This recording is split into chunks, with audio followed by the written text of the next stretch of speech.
Et grâce à vous, grâce à votre générosité, à vos encouragements, on a pu réaliser une des activités principales de l'association d'Haïti qui lutte pour le droit au logement décent.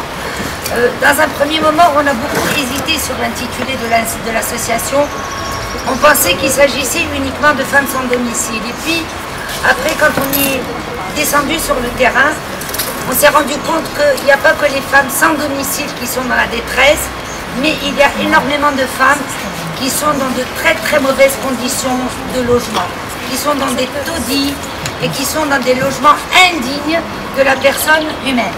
Donc au fondement de notre association, le droit au logement pour tous et en particulier pour les femmes. Alors c'est terrible ce qu'on est en train de découvrir, l'arrogance, la haine, le mépris de l'autre, et c'est tous les jours et c'est au quotidien, le comportement vis-à-vis des femmes mendiantes, vis-à-vis des femmes qui sont dans la rue. C'est très difficile, j'espère que avec ce petit projet qui ne prétend pas du tout régler les problèmes, qui est un moment dans une grande chaîne, peut-être arriver à avoir un petit hébergement, histoire de les accompagner par l'écoute psychologique, l'accompagnement social, l'accompagnement administratif. On a souvent affaire à des femmes qui n'ont aucun papier. La constatation qu'on vient de faire, c'est que souvent les femmes qui se retrouvent en rupture familiale et dans la rue, et en rupture scolaire aussi, c'est souvent suite à une très grande violence familiale. C'est souvent ce qui les fait sortir de la maison.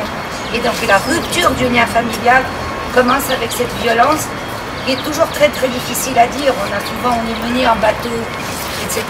Mais on finit par comprendre par multiples entretiens, on finit par comprendre. Donc voilà à peu près le projet. Bien entendu, c'est un projet qui est dans une autre unité, dans une vision un peu globale, que nous appelons la vision féministe globale, parce qu'on est très très engagé.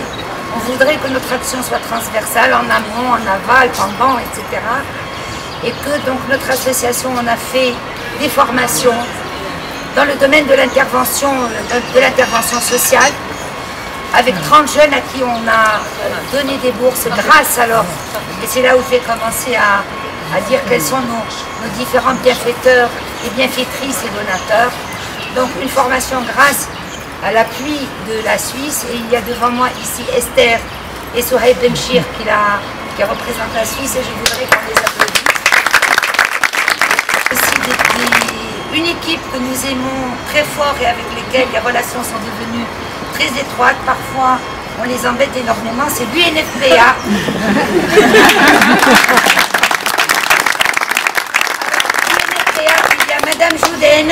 Il y a Madame Jouden, Leïla, que je voudrais vraiment applaudir. Leïla a été la première à croire en nous avec ONU Femmes, et j'expliquerai après un peu les dessous de l'histoire de ONU Femmes. Leïla qui a cru en nous la première fois, dès que je suis allée la voir, je l'ai vue un jour le lendemain, je crois qu'on avait signé la convention. Il y a avec elle ces deux collaborateurs et qui vont avoir leur carte de l'association, sauf que c'est interdit par leur organisation. C'est un tel le genou et qu'on applaudit. Et Menel Stambouli également. Et je peux vous dire que l'efficacité de Menel, elle est à nul.